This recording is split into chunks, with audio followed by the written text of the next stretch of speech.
Blockbuster après blockbuster après blockbuster après blockbuster. Même si on parle beaucoup de ça, on en a vraiment marre à certains moments. Des fois, on a vraiment besoin de faire une pause pour regarder des films plus petits, plus créatifs, moins coûteux, plus personnels. Il nous faut vraiment ce petit break. Ou alors, on peut imaginer autre chose. Et si on mettait l'argent directement dans les mains de l'auteur? Si on donnait le pouvoir à la création? On aurait le droit à des perles comme Dunkerque, Logan, Gardien de la Galaxie, Star Wars, Thor Ragnarok, Blade Runner, La Planète des Singes et bien d'autres. Mais est-ce réellement envisageable? Salut à tous, ici Reg et aujourd'hui une vidéo un peu spéciale parce que je suis entouré de plein de monde que vous connaissez sûrement. On est avec Critique Masqué, Valou et les cousins font leur cinéma.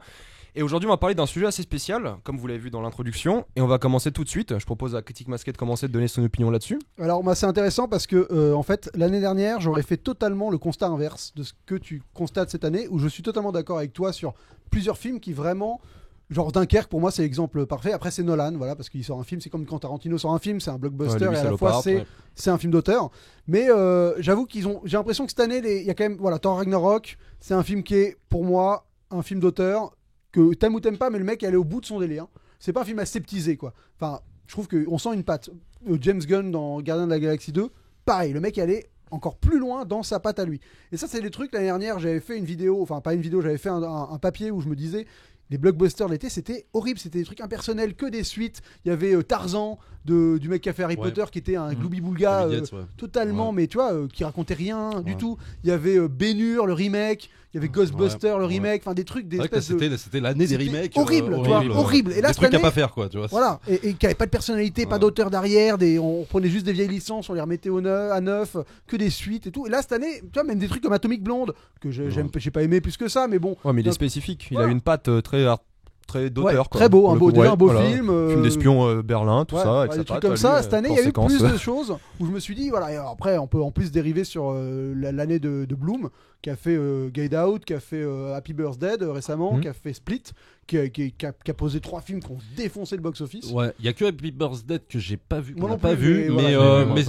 alors très bon. Très bon, d'accord. Parce que Get Out et l'autre, ça allait quoi. Attends, mais Happy Birthday, ça a marché. Ouais. Ah bon, apparemment aux États-Unis. Non, en France, il y a plus de. Ça a mieux marché que Justice League quasiment. Je dis pas une connerie, mais ça marche vraiment bien. Bah ouais. Oh la vache. Ouais. Non, parce que c'est ça qui a cartonné. Ça. Ah oui, ça aussi. Ah oui, ça, c'est pas Bloom. Mais voilà. Est-ce que pour le coup, ça, c'est un film d'auteur? J'ai pas vu moi. D'horreur très classique personnellement. Ouais. Pourtant, c'est un gros film quand même. C'est un gros film. Ouais, c'est vraiment un gros film qui a très bien marché et c'est pour le genre de l'horreur. C'était quand même surprenant qu'ils mettent autant d'argent dedans, quoi. Bah après l'horreur, c'est vrai que ça brasse de la thune, hein, mais ouais, mais c'est toujours des petits films. Mais pour moi l'exemple c'est vraiment Logan aussi, voilà, pareil. Ouais. Logan, c'est vraiment, tu te dis, c'est bien que le film de super-héros, enfin on arrive là, quoi. Enfin, tu vois, après tout ce qu'on a traversé, de pouvoir arriver à Logan, ça fait du bien, quoi. Bah depuis The Dark Knight, il n'y en a pas eu, quoi, des films comme Logan. Non, ouais, encore, même Logan, je trouve qu'il est encore après, enfin tu vois, il est encore dans une démarche crépusculaire. Je prends un personnage et je l'exploite de manière intimiste, vraiment. Tu vois, ça me fait plus penser au Sixième Sens, à Incassable, que à tous les autres films de super-héros qui sont sortis depuis. Et ça, je pense que c'est vraiment... Je pense que tu as soulevé un point intéressant qui est que on arrive à un point, et je pense que Deadpool a peut-être ouvert la voie sur les films de super-héros. C'est plus sur la côté maturité, je pense, Deadpool. Ouais, le R-rated qui était mais très le dur à R-rated débloquer en fait avant. permet... Enfin, c'est con, mais je pense que le R-rated, sur certains films, permet cette espèce de... liberté. Ouais, de la liberté d'auteur. Après, ça fait pas tout, mais il y a clairement des exemples. En tout cas, cette année, je trouve qu'on est bien lotis en fait, il y a une frontière, vraiment, entre les films génériques, tu vois, genre La Momie, où tu te dis c'est là où moi je trouve qu'il y a un gros paradoxe en ce moment à Hollywood concernant justement les films d'auteur et tout ça, c'est que en même temps oui tu as beaucoup d'auteurs qui sont réels et donc qui font Logan, qui font Get Out, qui font tout ça, même et Rian Johnson qui fait même les derniers Jedi qu'on aime ou pas, quoi.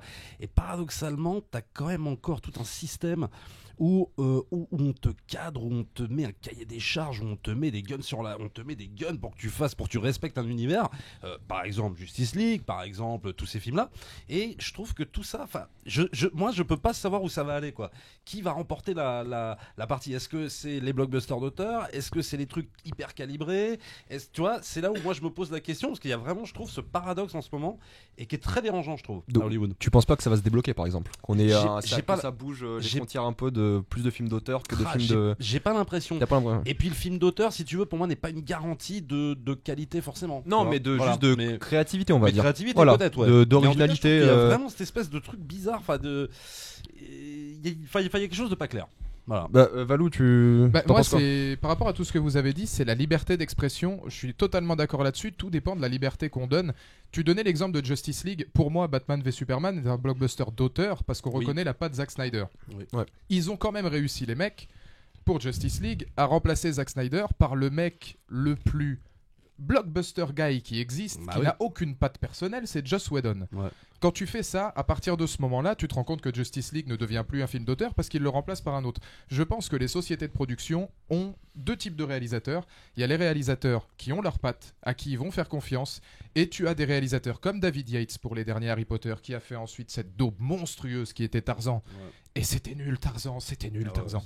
Et tout ça, en fait, on a maintenant des réalisateurs qui sont vraiment un parti pris, et des réalisateurs qui sont choisis par ces sociétés de production-là, pour n'avoir aucune liberté et pour faire des films très préformatés, très fabriqués. Moi, par rapport aux films d'auteur, de mon point de vue et de ma génération, le premier qui m'a bluffé quand tu nous as parlé de ton sujet, c'était Mad Max Fury Road.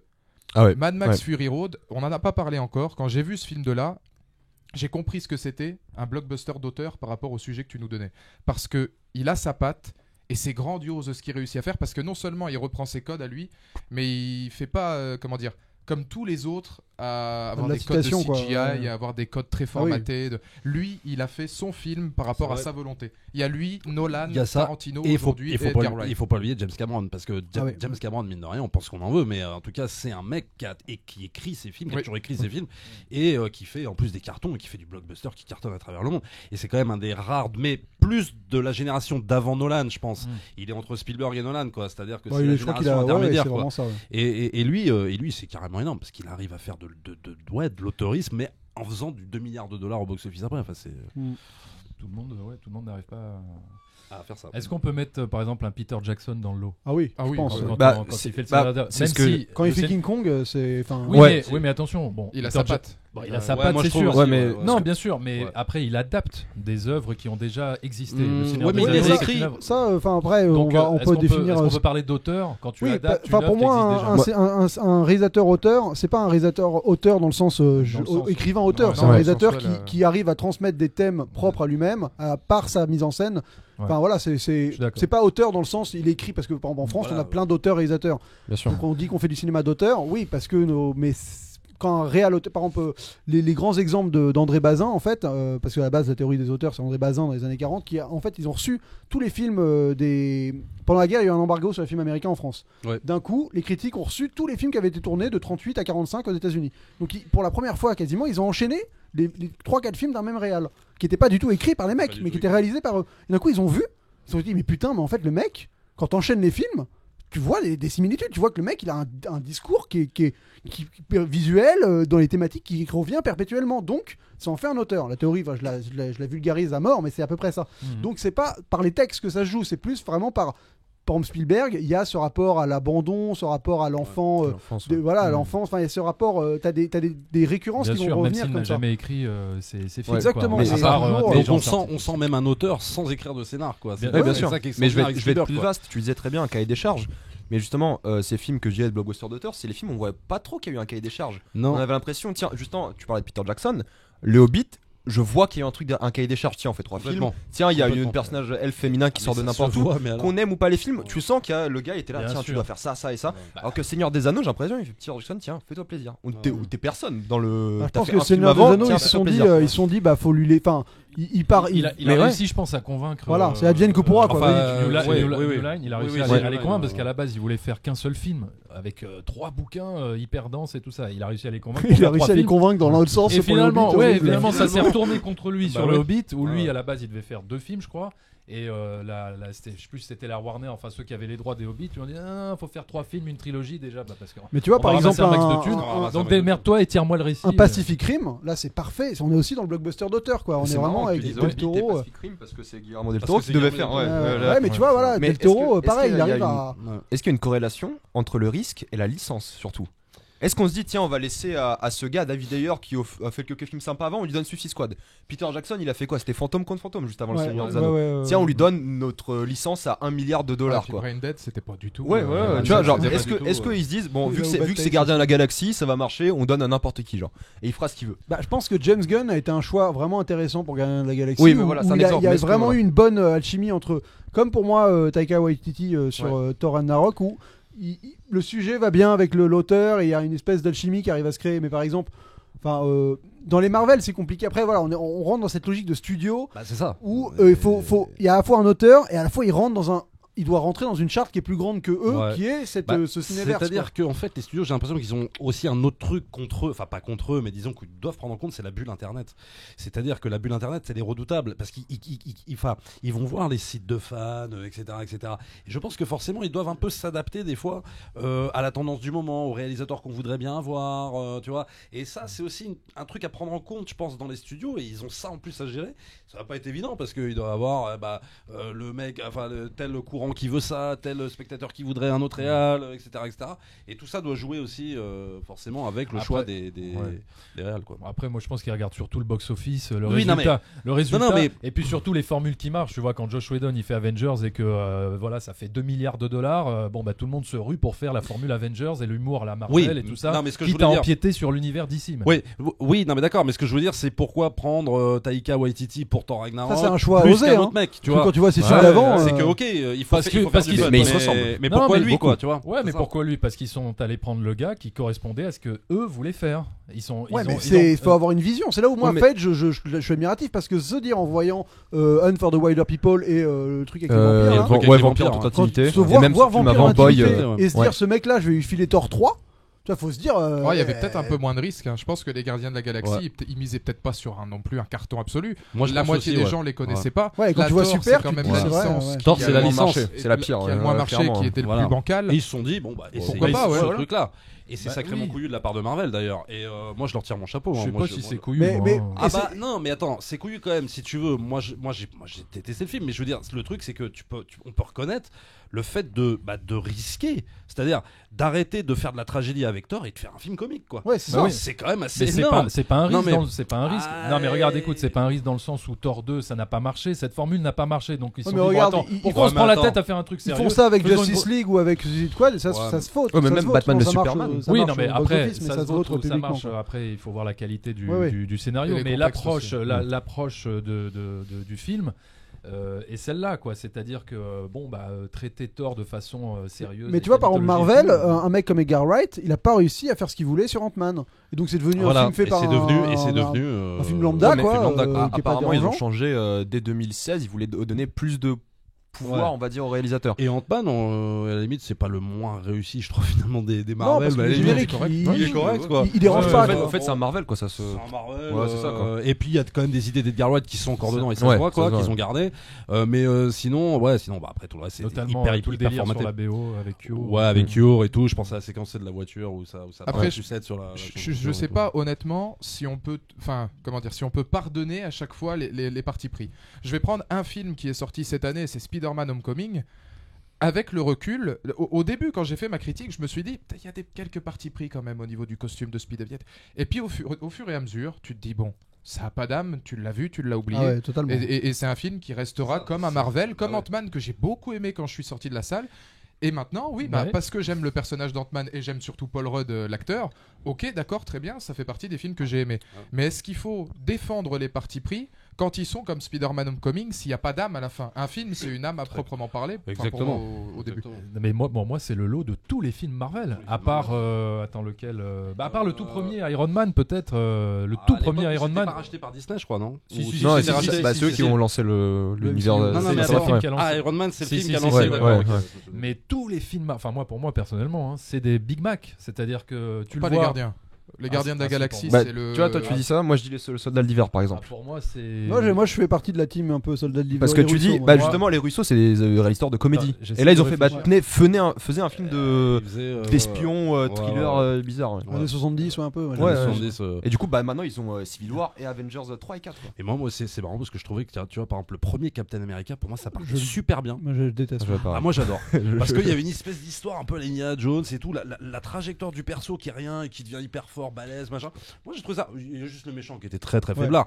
Mais si tu veux, je trouvais que toute Enfin, la ça a ellipsé trajectoire- la bonne partie, je trouve. Enfin, toute Ouais. la conquête de l'Europe. Mais si c'est tu ce veux, qui moi après ce qui m'a fait m'intéressait, chier, c'est ce qu'ils en ont fait après quoi, à partir du soldat de l'hiver. Ah, ils et sont tout. partis ailleurs. Là, Oh, là, ils clairement, sont partis totalement ailleurs. Captain America, juste, je sais pas si ça intéressera, hein, mais j'ai eu l'occasion au Comic Con de rencontrer Joe Johnson Ouais. parce qu'il était là-bas. Ouais. Il a eu des questions dessus. Sur Captain America, il a eu que 50% de liberté d'action. Ah, Et sur le premier la première partie du film, c'est lui. Mais ça se voit. Mais tu sais quoi, ça se voit. Ouais, mais ça se voit, ça Ça se peut voit. être étonnant. intéressant dans le C'est vrai. sens où lui te dit lui-même quand il vient au Comic Con, bah écoute Captain America, j'en voulais ça, et puis moi le 2 j'étais chaud, on me l'a pas donné, parce que il avait une idée voilà qui était un petit peu plus différente. Bah oui, ok, mais ok. parce que oui, on a dû lui imposer un cahier des charges qui ne devait pas correspondre à sa vision. Ouais. Et c'est vrai, c'est fou parce que moi, c'est Ouais. la toute première partie de Captain America, Qui le est, premier, qui est la meilleure. qui est je trouve. génial. Ouais, Et mais je je pense pense que après, tout le ça monde part peut un être peu en d'accord là-dessus, cacahuète. c'est que pour moi, le début, c'est le plus original, le Ouais, meilleur ouais, moment. c'est Puis après, clair. ça part en film d'action Et- contre des nazis. Et dans l'année qui arrive, est-ce qu'il n'y aurait pas mais un parce gros test pour savoir si un blockbuster et un film d'auteur peuvent être un peu mêlés? C'est le Jurassic World de Bayona, quoi. Attention à ce que tu dis. Ouais, non, mais c'est Alors, parce que- attention, avec je n'ai pas Jurassic vu. World. Ah T'avais ouais. aimé toi Jurassic Toi, t'as aimé World Jurassic Mais World moi, Oui, bah oui. Ah oui, oui. Le fanboy de Jurassic Park. Bah ouais, je attends, mais- risque de vite quitter le débat. Ah oui, mais regarde. Ouais, tu mais alors portes- attends, moi, je vais te rejoindre. attends, tu portes un t-shirt Jurassic Park. Oui, j'ai pas trouvé le Jurassic World. En fait, non, Ah oui, je je porte ça Mais parce que qu'il c'est n'existe pas. C'est le gars, il porte ça C'est dans le parce film. que le Ouais. mec Non mais porte cela dit, Jurassic Park dans le film. moi Ouais. j'ai pas détesté Jurassic World en fait. David, Mais pour moi, il a tu beaucoup moins aimé tu que moi. m'enlèves. mais, Enfin, tu sais que moi, j'ai plutôt bien aimé. il y a pas de réal quoi derrière. Enfin, c'est pas un genre. Ah c'est non, pas- Il y a moi, un je- il y a un ce que cahier des j'explique. charges, clairement. moi c'est je trouve que- que c'est un mec qui est quand même assez respectueux de ce qu'a mis en place Spielberg quoi. Colin Trevorrow sur Jurassic World, je trouve qu'il a pas vraiment dépassé, il a pas fait n'importe quoi. Non, je trouve, c'est avec pas. l'univers. Pour moi, c'est Mais- vraiment un film, un blockbuster Voilà, lambda. Enfin, c'est voilà. un blockbuster Voilà. lambda. Mais Il y c'est a- là où il y a- mais il y a Bayona pas qui est- d'auteur, mais il y a pas. Voilà, mais oui, c'est là où oui, Bayona oui. qui a quand même un mec qui sort de Impossible, Ouais. qui sort de Ah, là, Bayona, moi, je quelques suis minutes avant trop fan, minuit. quoi, ouais, Et genre ouais. voilà, il a vraiment des thèmes hyper forts, tu vois. Grave. Mais j'ai pas vu la bande-annonce du 2. parce que Bah, j'ai voilà, pas est-ce voulu, que parce est-ce qu'il va réussir à transmettre ça Oui. dans Jurassic Ouais, World c'est ou ça, pas? c'est ça. C'est ça ma question en C'est fait. ça. C'est Alors est-ce ça, ce qu'on- serait intéressant. Parce que ouais, lui, ouais. c'est vraiment un réel marqué quoi. Enfin, tu vois, Ouais. entre l'orphelinat, The Impossible et Ah, mais quelques vraiment. minutes après minuit, Vraiment t'as marqué. vraiment des Jurassic- énormes Vraiment thèmes marqué. qui. Ouais. Jurassic World 2, ce sera les derniers Jedi de Jurassic World. Ah, je suis pas sûr, hein. Mais je suis sûr et je vais tu crois réagir vite. Ah, je pense et je vais réagir sur la bande-annonce. Tous les gens qui ont regardé la bande-annonce, même le Fossoyeur, pourtant Saint Fossoyeur que j'adore, qui dit que c'est un film qui n'a pas d'âme, comment on peut faire quelque chose d'aussi impersonnel. Ça sur l'abondance, Tu tu as vois vu pas. deux hein. minutes Sur la En bande-annonce, fait, Ouais. on dirait un film d'horreur en fait. Tu as vu l'impression. 2 minutes Ah ouais, non, d'un c'est truc qui impossible. va Non, durer ça, 2h20. Ouais, bien sûr. Il faut regarder, Non, et ça, ça c'est je sûr, vous mais incite bon. à ceux qui regardent, et même Moi, je tous l'ai ceux pas qui vu, ne l'ont hein, pas le- vu, le il y a une trailer. bande-annonce en format making-of Ouais. qu'a fait Oui. Bayona Ouais, lui-même, ouais, plus où tu intéressant. reprends les codes du film de Bayona avec le suspense, la pression, le retour des animatronics. Tout ça, tu ne le vois pas dans la première bande-annonce parce Ouais. qu'il y a un format à respecter pour que les gens cliquent. Parce que voilà, c'est comme ça. Mais ce film-là, Jurassic World 2, et je serai le premier à le dire et je serai le premier dégoûté si c'est pas le cas, ce sera un film d'épouvante horreur à la Jurassic World dans la deuxième Ah, partie du film. on J'en dirait. suis sûr. Non mais Ouais. on dirait, le making of, c'est Ouais. vraiment l'impression que t'as, D'accord. c'est ils vont jouer la case Et horreur. Bayona, Ils il vont a jouer eu la la case horreur, liberté. quoi. Ouais. Bien plus que le Ouais. premier Ah qui oui, était oui, peut-être, Parce que là, c'est vrai que la bande-annonce grand les plus public, fun, c'est un film catastrophe en mode. Ouais, ça, T'as l'impression que c'est comme Bonjour, il le résume en une phrase, mais genre vous allez sauver des dinosaures d'un volcan en éruption, mais c'est totalement Mais débile. la, la société de prod s'en est rendu compte parce qu'ils ont sorti le lendemain Le un making communiqué of, ouais. comme quoi ça Ah, d'accord. concernait les 57 premières minutes du D'accord. film. D'accord. Ça veut dire que tu ne vois pas le reste, c'est bien. Et par ouais, exemple là sympa qu'il y en a pas sur, trop, la- quoi. sur Twitter, il y a beaucoup de gens, enfin il y a des rumeurs qui circulent sur le fameux Star Trek de Tarantino. Oui. Donc Oui, ça, oui. ce serait, Ouais, ça- on rentrerait typiquement dans Clairement. cette ouverture là, qui est vraiment. Mais justement, Mais c'est bien. alors, Vas-y, bon, vas-y. alors non, moi je Après, voudrais j'ai juste posé poser une question. D'ailleurs, on va rebondir après sur Tarantino, mais la question qu'il faut se poser, c'est de qui ça vient. Est-ce que c'est le studio qui vient chercher l'auteur, ou est-ce que c'est l'auteur qui arrive à convaincre le studio? Parce que dans le cas de Bayona pour Jurassic World 2, C'est le studio est-ce qui que vient chercher. c'est le studio qui s'est dit bon là, il faudrait faire un Jurassic World un peu en mode horreur. Alors qui on a? Bah, on a lui là, il a fait un très bon film Monster Calls et tout ça. On va aller le prendre. Nanana. Est-ce que tu crois, enfin, qu'est-ce que vous en pensez? Est-ce que c'est dans ce sens-là que les choses se passent, ou est-ce que c'est Bayona qui Ah, je pense est que allé voir sur un Jurassic la World, c'est, Universal ils prennent un. Enfin, je suis Et dans pas. ce cas-là, est-ce que je la garantis liberté- pas comment ça se passe, mais Ah. ils vont chercher. Ils prennent une liste de réals disponibles qui sont dans des catégories particulière et ils vont taper dessus. Pour Jurassic World 2, c'est Trevorrow qui allait le chercher directement. C'est Trevorrow qui allait le chercher. C'est entre les deux. C'est pas la société. Bayona, il a pas dit non, évidemment. Hein. Mais Oui, c'est oui. Colin Trevorrow Mais qui est un Colin fan Trevorrow, absolu de l'horreur espagnole à la Bayona, qui allait le chercher et qui a proposé ça aux studios. Les studios ont validé et ils ont donné, et là je le répète, une totale liberté d'action à Juan Antonio Bayona. Et tu vois, du coup, ça c'est bien. j'ai Ça, vu c'est un bien. entretien Enfin, de. ça, on n'en sait rien. Qu'ils ont donné une totale Oui, liberté. bah, ça, lui, c'est- c'est pas encore. ça peut être un effet Lui de le com dit en ou- tout cas, je veux dire, Ah oui. il l'a dit plusieurs Ouais. fois. Comme Gareth Edwards l'avait dit. Oui, sur- comme Gareth sur- Edwards. sur, Et comme John Schrank l'avait dit sur. Ah oui, ouais, mais- Ah, ça, mais, c'était moche. mais par exemple pour le cas de Tarantino, là c'est l'inverse. Là c'est Tarantino qui s'est réveillé un matin, il a eu une idée de génie apparemment sur Star Trek ou je sais pas quoi, tout d'un coup il s'est réveillé. J'ai un peu Il peur. est allé. Oui, bon tu sais quoi Star Trek, bon il y a tellement de Oui, films, voilà. c'est pas grave, Ouais, tu voilà. peux faire une merde et on Ouais, en voudra. Enfin, je veux c'est dire, comme bon, Star oui, Wars oui, bientôt. Oui voilà. C'est Non mais vrai. il y a Non, tellement non, mais de- ouais, ouais. Mais non mais tu vois, là je pense qu'il est allé voir, c'est la Paramount ou je sais plus, Paramount, enfin, voilà, et il a dû leur pitcher un truc et les mecs ils ont dit mais ouais putain ouais ça peut, il a dû les convaincre quoi, tu vois. Ouais, mais exactement ce que je voulais dire avec Taika Waititi. Et là dans C'était ce cas pareil. t'as un vrai film d'auteur. Ouais, il a envoyé une bande-annonce coupée de Thor 1 et 2 avec Immigrant Song. Ah, Ils ont ouais. fait ah bah tiens. Ah, Il y a un- c'est ça qu'il a fait. d'accord. Ouais. Il a fait. Il a fait, bah tiens, il y a un truc, ils l'ont appelé, ils ont fait plusieurs séances, ils ont fait ok, on va faire ça. Et justement, je voulais vous poser une question. Est-ce que, bon, c'est une question de blockbuster d'auteur, mais est-ce qu'il y aurait des réalisateurs de blockbuster lambda? Ah, bah Parce ouais. que moi, quand j'entends ça, je pense Ouais. tout de suite à Ouais. J.J. Abrams. Bah oui, pour moi, c'est un peu ça. Ouais. Mais est-ce Euh, que c'est une bonne ou mauvaise? Pour Il y a- moi, il y a les des mecs films qui font d'auteur l'émission dans Impossible, J.J. Abrams, le je suis mec qui d'accord. fait l'émission Impossible l'année dernière, là, le mec qui fait les Brad films avec Bird. Tom Cruise. Ah non, non, Ralph McQuarrie. Pour moi, lui, c'est ça. C'est un bon réalisateur de blockbuster lambda. quoi. Lambda, Enfin, tu vois, il fait bien ouais. le taf. il Edge est of pas du Tomorrow, tout- c'est bien. oui, Est-ce pas qu'il n'y du a pas tout des gens Brad qu'on Bird, appelle comme ça en non, mode, voilà. bah, tiens, Voilà, J.J. Brad Abrams Bird, fait pas Star du tout. Wars, Si, c'est fait les, ça. ouais, les blockbuster guys. Ouais, Pour moi, ouais, Joss c'est ça. Whedon, c'est le. Tu veux dire des Ouais, Yes Man quoi. Ouais. C'est un peu Yes Man quoi. Ouais, et pourtant après ils nous disent Mais ah bah yes. 7, j'ai gardé tout ce que je voulais garder dans le 7. Ouais, ouais. Mais s'il a une vision de blockbuster, est-ce que ça serait considéré comme une vision d'auteur s'il voulait faire tout Bah, ce que eux ils voulaient Pour moi, faire. les En même temps, moi, je Josh suis pas Whedon trop et d'accord. Abrams, c'est des mecs qui viennent de la télé et tu sens cette efficacité mais en même temps, télévisuelle. moi je quoi. suis C'est le pas côté, tellement d'accord pour dire que finalement Joss Whedon c'est un Yes Man parce que c'est un peu compliqué sur Joss Whedon parce qu'on pourrait penser ça, mais en fait c'est quand même quelqu'un qui a apporté mine de rien toute la marvelisation Ouais, Firefly, de c'est gros, très Non, Marvel. mais on dirait. je veux dire, c'est quand même énorme ce qu'il a fait quand même. Joss Whedon, il a réussi à contaminer, si tu veux, une tonne de blockbusters à faire selon cette formule-là. Donc est-ce que c'est un Yes Man ou est-ce qu'il a pas une vision à un moment donné aussi quoi, tu Ah vois? si, sur Avengers, oui, c'est évident. tu vois ce que je veux dire, c'est ça se évident. retourne contre là où- lui. en fait. Mais ça se retourne contre Ouais, lui. c'est ça. Mais C'est encore que j'ai une fait fois, ça, voilà. non, mais- tout le monde fait ça et on. Mais bon, pour Oui, ça, mais quoi. donc la question, on en revient toujours à la même qu'il faut se poser, c'est est-ce que c'était sa vision ou celle du studio de faire comme ça? Moi je pense, Parce c'est qu'on, quoi? C'est peut-être sa vision à lui, c'est-à-dire Bah qu'il ouais. a peut-être su imposer, il a dit tiens, bah allez hop, faut le Bah, faire ça en ressemble mode à fun et Firefly, tout. hein, Bah, enfin, énormément, déjà, oui, alors, ça ressemble à énormément. Firefly. Alors, on dirait Firefly avec des Ouais, des super-héros. c'est ça. Clairement. Mais alors pourquoi il a pas eu cette même liberté où il a eu un rapport conflictuel sur Sur le Avengers 2? Ouais, ça c'est une bonne question. Ah mais parce Ouais. qu'après si tu veux quand il y a des succès comme ça je pense que le studio met son nez là-dedans et dit ouais mais attends Alors je tu t'interromps. devrais pas faire ci ou ça je sais Alors, pas. je t'interromps, alors d'accord, mais ça n'a pas tellement de sens puisque tu prends Christopher Nolan, le mec qui fait The Dark Knight, Ouais. et après avoir fait ce film, le mec à Hollywood, il a eu les pleins pouvoirs sur tout. Le mec il fait ce qu'il veut, il fait Interstellar, il fait Interstellar, il fait Inception Inception, d'abord. ouais. il fait Inception. Inception, Non mais ce que je veux dire c'est que voilà, Ah oui, après oui, ça, après, il a Dark enchaîné Knight, Inception, Dark Knight Rises, enfin tout ce que tu veux. Bon, après le mec c'est une Il y a machine, pas le- c'est une machine à c'est dollars. comme Il y a pas Tarantino, le hein. même niveau à mon avis. Non, mais entre surtout, Joss Whedon et ouais. Christopher Ah oui, Nolan. Je pense ouais. que d'un côté Christopher Nolan. moi tu je pense peux que lui c'est ça donner, aussi Ah oui, je mais- pense que c'est ça aussi c'est-à-dire Ouais, que mais Joss non, Whedon non, je suis il a eu- pas- je dis pas qu'il est du niveau de Christopher Nolan mais qu'il a eu une vision quoi, c'est-à-dire que le mec il a eu une vision de Oui, mais comment on va attendez, orienter les blockbusters Attendez, quoi. oui, mais les studios, Et- qu'est-ce qu'ils regardent? Ils regardent l'argent qui rentre, ils regardent le box-office. Non, mais je suis d'accord, non, mais- mais regarde, donc quand t'as Josh Whedon qui fait Avengers, les studios ils regardent 2 milliards de dollars. Oui, mais Ils pourquoi en il- ont rien à foutre. Oui, mais de- pourquoi il lui Ouais, donne pas la liberté Ah totale bah sur voilà, les c'est deux ça la question. C'est ça, parce c'est ça que- qu'il disait, Regarde, ouais. t'as Christopher Bah- Nolan qui fait The Dark Knight qui est un succès critique, public, tout ce que tu veux, mais surtout, Même mais box-office, surtout 1 milliard de dollars. mais surtout financier, Ouais. 1 milliard de dollars. Mm. Donc le mec, Ouais. les studios voient ça, ils se disent putain, il a fait un Batman, bon non seulement qui a plu à tout le monde, qui a cartonné, bon bah lui maintenant il a les pleins pouvoirs, il a la liberté totale, et tu le vois quand le mec il fait un film comme Dunkerque où il prend quand même, alors là, Ça, c'est putain, beau qu'on en arrive là. euh, quoi. Enfin, une liberté pour faire un film pareil. Il y a 4 lignes de dialogue. Bon, moi j'ai adoré Dunkerque, mais il y a 4 lignes de dialogue. Il adapte, il fait un film de guerre qui n'est pas du tout dans les canons habituels, schéma classique, etc. C'est un énorme risque. Et malgré d'ailleurs les risques qu'il prend, il cartonne toujours.